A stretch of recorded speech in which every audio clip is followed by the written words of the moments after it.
nganggo jajan njaluke modal padahal sing sugih dhewe sugih gak liwat napa modal liwat ulet bareng di dulur sugih pikirane dulur sing melarat njaluk ora trimo dhuwit 100.000 200.000 njaluke modal yo gak ono tuku. Nah aku melarat mari tak tau ditulung dulur cara ditulung gak sugih contohnya piye lah aku gak ono pabrik ra napa sugih enggak gak ono toko gede ra napa melarat ngel-ngelor apa wah. Karena dia punya logika anak melarat bareng-bareng. Bon, walhasil niku dialek-dialek. Kemudian dan ini bersamaan was-was ya, hati-hati, mawas diri. Iblis itu jadi masalah ulama tasawuf, ulama hakikat. Sebetulnya kekuatan setan itu di mana? Nak cara ulama fikih, ulama syariat, setan itu begitu hebat. Carane ngridu dengan segala tipu daya, okay? Dengan segala apa? Tipu daya. Ini rumah ini kalau baleni amun salah paham. Cara ulama syariat, setan itu begitu hebat. Sampai cerita-cerita tentang kiai-kiai syariat, tentang kitab-kitab syariat, sing sak gedene iki bar sesa wae iso kegodha apa? Setan. Walhasil tipu dayane iku setan hebat. Ya banyak hebat ya. Kita itu membuktikan bolak-balik setan itu punya kemampuan kamuflase talbis. Kemampuan kamuflase apa talbis. Contoh gampang lu nak tenggiri dunia kuliah atau di dunia wong soleh. Ini contoh paling gampang. Kayak kalau ini santri, sampean ini santri. Orang yang berlatar belakang pendidikan Muhammadiyah yang senang santri, mereka juga santri cara berpikir Islam. Iku mesti rasa seneng lonte, orang seneng wong katokan cekak, sing lonte, sing nakal.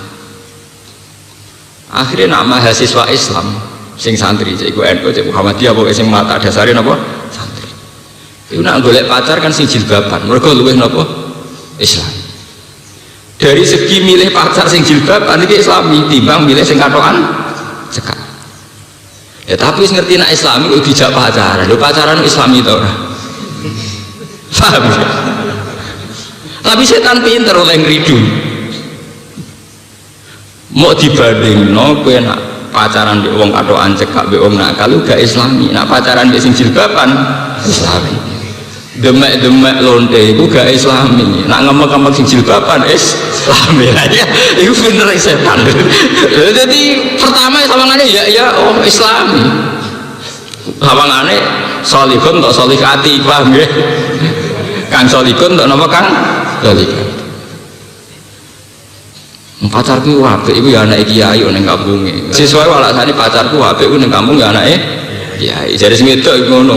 Lha iya padha sing lanang yo bapake ning omah imamet masjid. Sawangane Islam ketemu Islam. Tapi kemudian lakunya kan pacaran. Bedino ketemu goncekan, pacaran. Iku pinter setan. Lah iya artinya kan setan pinter, tetep dekne ono sing kalah. Rupa-rupane kalah, setan ini gak akan berhasil dirumusno si santri ini sampai pacaran mbek lonte. Paham ya? Sampai wong nakal ya. Tapi setan ya mau gagal total ya ora? Mau. Harus paling angel bedakno ning ngoten. Wah, iku panjang rupa. Iku jenenge talbis, wala talbisul haqqan apa? Bil batil. Dari segi nilai santri ku hak. Tapi dari segi akhirnya gonjekan mojok ngalor ngidul dadine apa? Batil. Itu masalah paling susah sampai dino kiamat. Paham ya? Dengan cenangnya itu jenenge talbis. Jadi setan ngendikane Kanjeng Nabi, setan sudah putus asa untuk disembah di bumi. Karena orang Islam apapun rendahnya imannya itu tidak akan sampai fatal secara tauhid. Ini ku nyembah setan. Tapi setan akan mentipu daya, memanipulasi, mengkamuflase sampai barang hak sawangane batil, barang batil sawangane apa? Hak. Pun akhirnya pacaran, satu jilbaban sitok Islami apa? Pacaran. Nyongkone ge Islami. Mergo timbang pacaran mbek londe mbek wong katokan cekak. Nah, setan terus mulai setelah pacaran, mulai ono urutan berikutnya, iku tentang kehendak wong tua nak nglawan. Akhirnya dosane pacaran sitok, bariku dosane wani wong tua. Wah kata. Nah, ini akhirnya ruwet. Akhirnya apa? Tenggene kehidupan sosial gimana? Uang niku ngendikane Kanjeng Nabi. Nek kehidupan sosial gimana? Wala tajassasu. Wong ora oleh uang niku ngendikane Kanjeng Nabi. Nek kehidupan sosial gimana? Wala tajassasu. Wong ora oleh tajassus, saling mengintip. Setan pinter, misalnya wong soleh be wong soleh. Ini sebetulnya yang baik itu tetap jaga jarak. Misalnya kayak kula kiai, apinya jaga jarak hubungan be kiai. Wong soleh be wong soleh kok gak silaturahim, karena itu tadi. Dalam silaturahim yang tidak dielmoni, global ini, dalam silaturahim yang tidak dielmoni, itu juga setan iso slono. Misalnya kiai melarat, sering dolan iki sugih. Pertama silaturahim.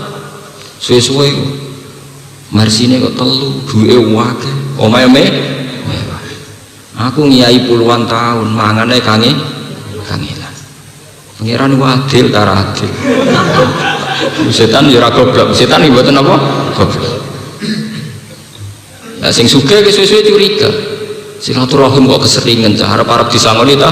Piye? Sing sugih duwe dosa suudzon, sing melarat mulai duwe dosa tomak mbek drengki. Tapi Pak Kiai ini kan nggak mungkin setan langsung nggodho kena butuh hiburan dolan ning lonte. Iku kevulgaran, paham nggih? Kevulgaran. Iki bener setan kevulgaran. Wong soleh kok langsung dolan ning lonte ora keful. Sawangane dolan ning padha kiai ini. Setan iso numpang membahayakan apa membarakan api hasil. Mulane anggere kiai iki rasan-rasanan saiki iki gedhe ora kena dinut donya tok ngomahe bek donya. Harga bek mobil pancen rezeki lho ya ta wong awake sugih kiai lah napa? Sugih. Nah kok sing sugih mulai curiga. Silaturahim kok keseringan cara arep disangoni ta? Ini pentingnya bahwa kita sunat silaturahim, tapi ya kita ilmoni. Saat ada silaturahim ya kita kalau tidak ada ilmoni, ini setan akan punya peluang menipu kita. Ya, akan punya peluang menipu kita. Ini cara bahasa enggak NU napa? Menyalip ditipu, ditikungan. Niki penting kula aturaken mergi setan sing paling mandi lewat talbisul haqqi bil batil. Sebab itu wakatah cerita tentang kitab-kitab tasawuf ana wong bodoh ibadah. Salat terus ning masjid. Iku katakan cerita-cerita ngoten. Sing dikipasi setan wong alim sing turu. Ditakoki kowe Pak. Tan. Iku sing salat tenan ana godho ana wong alim turu kok kipasi. Malah salat keliru ae ora ngarep dicatet pangeran. Lah apa hubungane kowe malah ngipasi sing alim ben ra tangi. Nek tangi bener salate malah repot. Ben sing alim ben ben. Ini contoh-contoh kecil betapa setan itu bisa manipulasi saat kita di tengah jalan. Haji ki ngoten. Haji ku apik, sapa sing darani haji ku apik? Mergo haji ku ibadah sing nak mabrur mlebu swarga. Iki bareng-bareng mulai setan yo ora kurang. Wong bar kaji mesti mulai ditilik wong akeh. Dhisik ku yo sopan santun, wis pendeke wong Islam ra tau nang Mekah rugi. Ujug-ujug dekok edah ngono kuwi.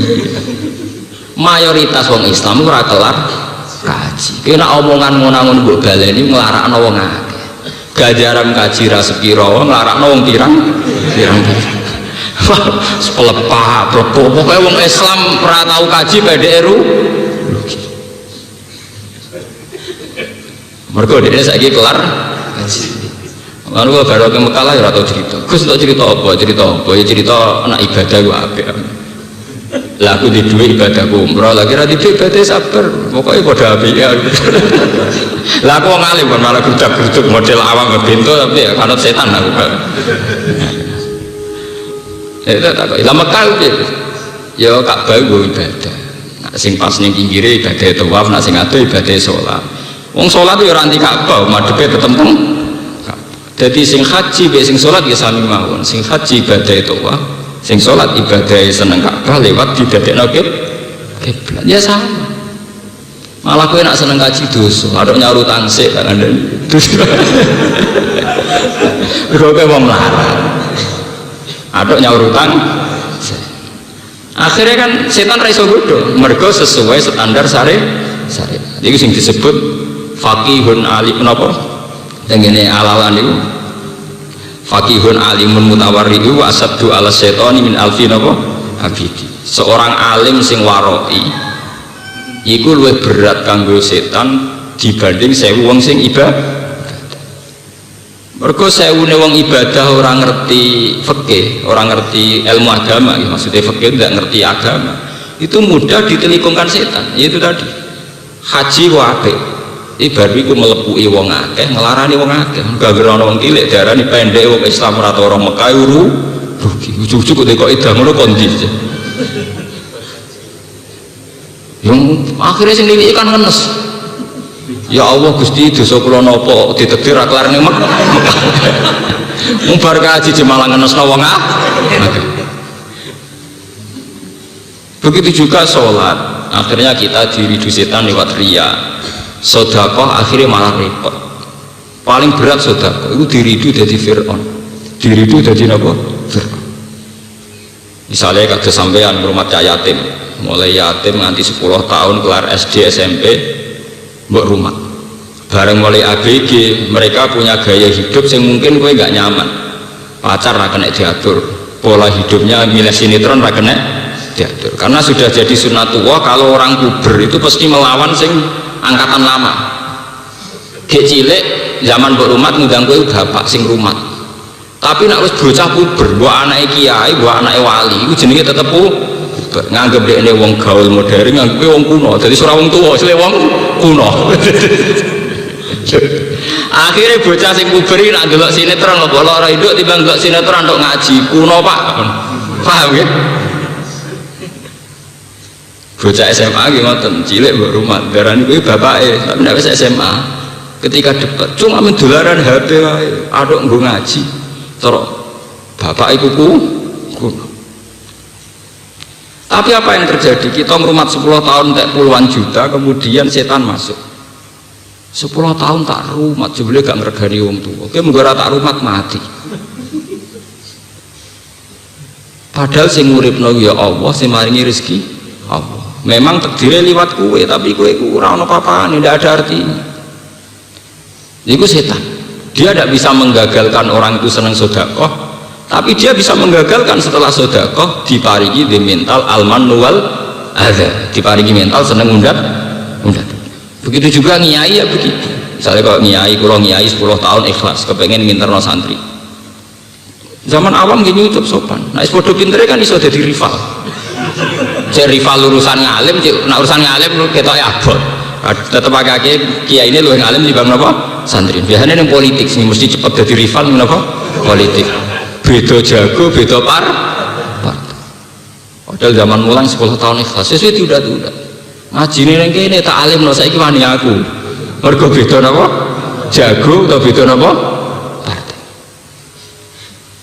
Artinya setan itu tidak bisa menggagalkan sang kiai mengajarkan agama 10 tahun, tapi bisa menggagalkan lewat mundat. Nah, itu jenenge, makanya kita harus hati-hati ya, bahwa kita, makanya Allah itu kalau ngandani kaulan itu detail. Misalnya urusan sedekah, Allah ngendani la tubiu sedekahatikum bil mani napa wal adza. Masalah sholat jangan sampai fawailul lil musallin alladzina hum an sholatihim sahun. Rupane apa nggih sing yuraunan nas wa yamnaunal yuraunan nas itu sholatnya karena riya. Ya yurauna dari kata apa? Riya. Masalah haji juga gitu. Haji itu ketika Allah tak sebut al hajju asyurum maklumat. Faman faradha fihi al hajja ya fala rafatha wala fusuqa wala jidal. Kalau sudah berani haji harus siap gak bermental fasik. Padahal fasik-fasike wong nak ning sarakno wong melarat. Nelangsakno wong. Iku mau bar haji malah klepak-klepuk sing ngrungokno akhire nelong. Oh, wong Islam nak orang Mekah rugi pendek. Ujug-ujug gawe kok idah ngono iku. Sing bener kan mboten ngoten. Wong Islam nak ora ibadah rugi.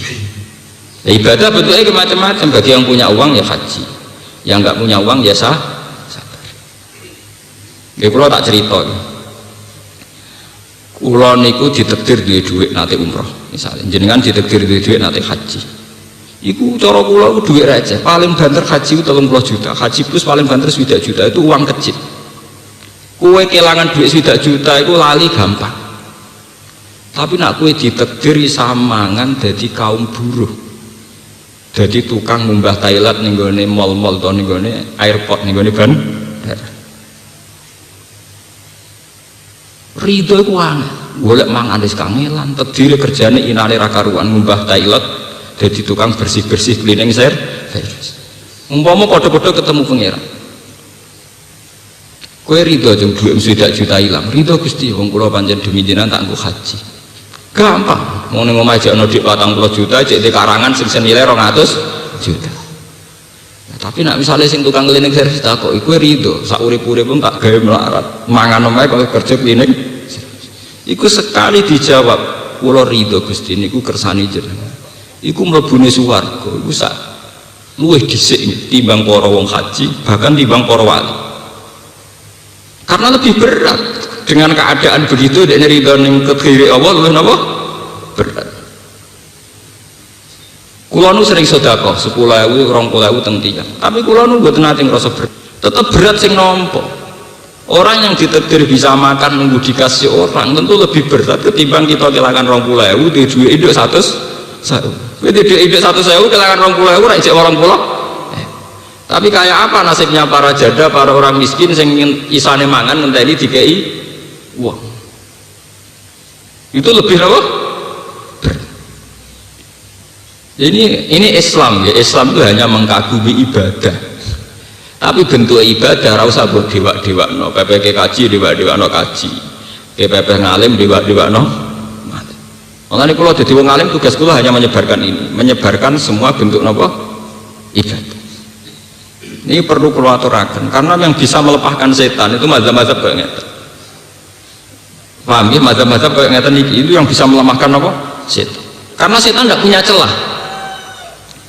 Artinya tidak punya celah wong melarat nak nganggo syariat niki iso bangga mbek pangeran, iso ridho mbek pangeran. Wong sugih nganggo syariat iki iso bangga mbek napa? Pangeran. Jadi partai politik juga bangga, jadi caleg ya bangga, bahkan saat gagal pun bangga aku maksud. Ya karena itu tadi inti perlawanan kepada setan itu adalah ridho mbek qadar napa? Allah. Lalu kula nu eling. Pas mau ke Jeddah itu di bandara-bandara itu kan mesti tiang butuh teng Thailand. Itu kan teng Thailand bandara itu saking sterilnya kan tiap ada satu orang nguyah langsung dibersihin. Tiap ana wong buang air besar langsung apa? Dibersihin. Kula nu nangis kula ya Allah. Andai kan saya ditakdir begitu, apa tetap ridho dengan jenengan? Lane kanjeng Nabi nate dawuh, sing disiki para nabi mlebu swarga iku abdun mamlukun, seorang budak sing dimiliki. Wong sing miliki awake dhewe ora iso. Ndak mudah. Hidup ditakdir dadi buruhe wong itu ndak mudah. Wong awake dhewe ra duwe. Esuk-esuk kudu ngelu gara-gara buruhe wong tetap harus berangkat. Sandale dhewe atau ditoto gara-gara buru wong kudu nata sandal buka pintu. Mobil ra melok duwe, dhuwit ra melok duwe. Lho bedina tukang buka napa? Pintu. Hanya takdire dadi asis. Kayak apa? Tersiksanya secara psikologis kayak apa? Jadi perlu kula taraken. Mulane bahasa budak, bahasa abdun ini dalam kasta ilmu hakikat. Dan itu bahasa paling mujarab nggo nglawan makhluk sing jenenge setan. Mulane mengki ayat ini ditutup inna ibadi laisa laka alaihim sultan. Wong sing berhasil dadi kawulaku ngendikane Allah. Iku ra bakal setan iso nguasa. Kanjeng Nabi teng Quran semuanya diistilahkan abdun, subhanalladzi asra bi abdihi. Ning kene surat Iqra iki disebut ara'aital ladzi yanha abdan idza shalla. Semua bahasa Quran tentang Nabi Muhammad sing Sayyidul Awalin wal Akhirin itu diistilahno bahasa apa? Abdul. Kowe dadi Nabi Dawud itu gampang sugih selire akeh. Dadi Nabi Sulaiman gampang sugih selire akeh. Tapi dadi Nabi Muhammad repot. Nabi ku cilike ape mangan ae mburuh tiyang. Mburuh angon wedhus. tekan kumpul Abu Thalib, wong kok melok paman loro ta loro. Melok dulur kandung wae loro, apa melok napa? Paman. Cara Jawa lara-larane wong gak melok wong tuane dhewe. Ape mangan dadi buron. Kelare mangan dadi buron. Sebab itu Nabi layak jadi Sayyidul Awwalin apa? Wal Akhirin. Karena berat. Dulu ketika Rabi'ah Adawiyah dikenal jadi wali kaliber, sejarahnya kayak ngoten, mergo budak amat. Mau ceritanya ini satu kejadian wonten paceklik. Sing kecelok Kiai Hurduk ini sholat istisqa ora ono sing mati. Ya karena jadi kiai gede itu gampang. Artinya untuk ridho sama Allah itu gampang. Tapi Rabi'ah Adawiyah hanya seorang budak, diatur mbek majikane. Budak misalnya kepengen tuku bakso ora iso metu, kepengen delok sinetron ora iso ngatur awake dhewe. Lha wong kepengen ngising dialang-alangi larane ra karuan. Tapi gara-gara ini budak misalnya kepengen jeding dikongkon majikane kudu muni gesek. Ngempet kayak apa sakitnya setiap detik setiap saat. Tapi itu tidak mengurangi keasikan dia dengan Allah. Tiap dalu dia melantunkan lagu-lagu nyanyian isek mbek pangeran. Nyaman mbek pangeran. Tiap malam melantunkan lagu-lagu sing nunjukno ridho be Allah, isek be Allah. Akhirnya dia malam-malam keluar teng lapangan sholat. Iku langsung udan. Ana sing menangi. Bareng menangi diintip jebule wong iku budak sing manggon ning omahe tuan iki. Akhirnya majikane iku ngerti nak wong iku sing dihormati banyak orang dan memang perilakunya baik, terus dimerdekakan. Terus dia menjadi sufi terbesar dalam sejarah. Ini sinten Rabi'ah sinten? Ada. Itu ya jalurnya lewat Ahmad, lewat Abdul. Lewat apa? Wonten malih cerita Uwais Al-Qarni. Uwais Al-Qarni itu hanya seorang ra'il ghanam, wong sing tukang ngangkon apa? Wedhus. Wong tukang ngangkon wedhus. Tapi Kanjeng Nabi zaman sugeng sering ngendikan khairul qurun Uwais napa? Al-Qarni. Ini kalau cerita masih dalam konteks perlawanan terhadap setan, bin sampean ngerti. Dan saya adil, artinya kalau misalnya bila melarat itu adil, kalau ya rapati melarat, dia tahu melarat, jadi sempurna. Kalau itu tahu melarat banget, ya saya kira rapati apa? Melarat. Tapi itu tidak masalah, zaman melarat ya aku kawulane Allah, zaman rapati melarat ya kawulane Allah. Sampai sampean ya aku kawulane Allah. Akek sampean mencoba pakai status di luar itu, mesti kecelakaan. Orang kok mungkin kecelakaan, pasti kecelakaan. Ya kayak fenomena yang terjadi sekarang, misalnya gara-gara ada sistem organisasi, orang pakai kasta. Misalnya saya ini pengurus NU ranting, atau Muhammadiyah ranting, atau partai ranting. Itu kan orang-orang soleh. Pengurus NU ranting orang soleh, Muhammadiyah ranting juga soleh, pengurus partai ranting soleh. Tapi takrif soleh ini kadang nggak digunakan, yang dipakai gunakan dia ranting, kalah sama anak cabang kalah sama wilayah, kalah sama pusat. Ketika pengurus ranting ini misalnya milih caleg dengan pertimbangan kesalehan, aku tak milih caleg itu udah bocah soleh jujur. Tapi pengurus atasannya kan nggak mesti dengan pertimbangan kesalehan. Tapi sekali bantah-bantahan ini mesti kalah. Ranting bantah cabang, paham? Itu jenenge ranting balik. Pecat. Coba kalau pakai status kesalehan, artinya kesalehan itu sing soleh, sing ora soleh kudu anut sing soleh. Tapi kan lucu nih organisasi cabang anut nanti mergo kalah soleh. Mulane kebenaran saat ini susah didapat karena manusia sudah tertipu oleh bahasa kasta, tertipu oleh bahasa apa? Kasta. Padahal kita sebagai muslim, hal-hal kayak itu harusnya sebuah struktur modern saja. Ada ranting, anak cabang, wilayah pusat itu hanya struktur apa? Modern. Tapi kita di mata Allah hanya punya status gini ku Abdul. Hanya kamu. Niki rungokno nggih, kayak yang terjadi sekarang. Misalnya ono kiai dosa soleh, alim. Dia berpolemik dengan kiai sing keceluk kiai besar atau kiai pusat. Orang itu tidak mikir polemiknya itu benar mana, temanya apa, itu tidak mikir gitu. Mungkin cilik wae kok wani kiai gede. Ini contoh-contoh betapa bahasa kasta itu bisa menyilaukan, ya. Mestinya kan nggak usah pakai bahasa kasta dalam hal itu benar mana. Secara argumentasi fikih atau ilmiah benar. Ujuk-ujuk nganggo ukuran kiai cilik wani kiai gede. Sebab itu kalau balik ting cerita Uwais Al-Qarni ini betapa hebatnya didikane Rasulullah. Kanjeng Nabi niku pun pirsa, pun ngangge alamat gaib pun pirsa nak Sayyidina Umar calon Amirul Mukminin. Niku amen dipeseni, ya Umar, kowe sampeyan nak ketemu Uwais Al-Qarni jaluk donga. Jaluk napa? Donga. Umar kan penasaran, ana wong sing sampai aku kon njaluk. Nabi zaman sugeng sering muji napa khairul qurun Uwais napa Al-Qarni. Era Abu Bakar mboten menangi, era Umar menangi. Terus dari Umar, ya Rasulullah, bagaimana saya cara mengenal dia? Oh ngene, bocah itu tahu kena penyakit baros. Terus donga mbek pangeran diilangi illa mau diadirham, kecuali gedene sak dirham. Fi katifil aisar ning gone iki. Ning gone pundak sing kiwa. Swajahe ngene-ngene wae disifati mbek Nabi. Nabi mboten menangi lho. Itu termasuk al-ikhbar bil ghaibi, termasuk cerita-cerita hebatnya Nabi mukasafah ngertos barang sing dereng napa terjadi. Walhasil era Umar tiap ana tamu dibukai kambine, kepengin wong sing alamate kayak Uwais napa Al-Qarni. Suatu saat walhasil ketemu Sayyidina Umar napa ketemu Uwais Al-Qarni sowan. Bareng sowan dia itu masuk wali humul, cara bahasa niku wali mesti. Ya Uwais, engkau adalah orang yang sangat dihormati oleh Rasulullah, tolong aku doakan. Jadi Uwais Al-Qarni, bagaimana mungkin ya Amirul Mukminin sama mendoakan engkau? Engkau adalah Amirul Mukminin. Uwais Al-Qarni mah tenan. Akhirnya dipeksa mbek Nabi, dipeksa mbek Sayyidina Umar nggih. Iki sing ngutus Nabi lagi kersa mergo imtisalan bi amrin apa Rasulullah sallallahu alaihi wasallam. Akhirnya Uwais Al-Qarni lho sing perlu natijah teng mriki niku mboten masalah napa-napaan niku. Kenapa ini saya ceritakan saat ngaji ini? Memang saya sengaja biar orang itu tidak silau dengan bahasa kasta.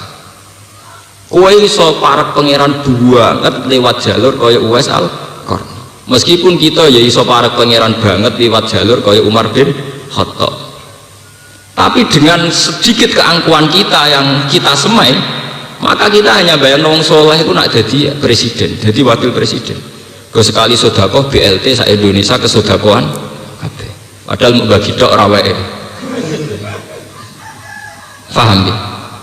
Artinya dengan ingat cerita-cerita kayak ini kita ini so pede urip. Gusti kula ora iso dadi kiai gedhe iso kaya Uwais Al-Qarni. Kula ora dadi wong terkenal iso parek jenengan kaya Rabi'ah Adawiyah. Lah yang jadi bupati, gubernur, presiden, pengurus PBNU, PP Muhammadiyah juga cara berpikir gitu. Benar saya secara struktural kasanya tinggi, instruksi saya lebih meluas.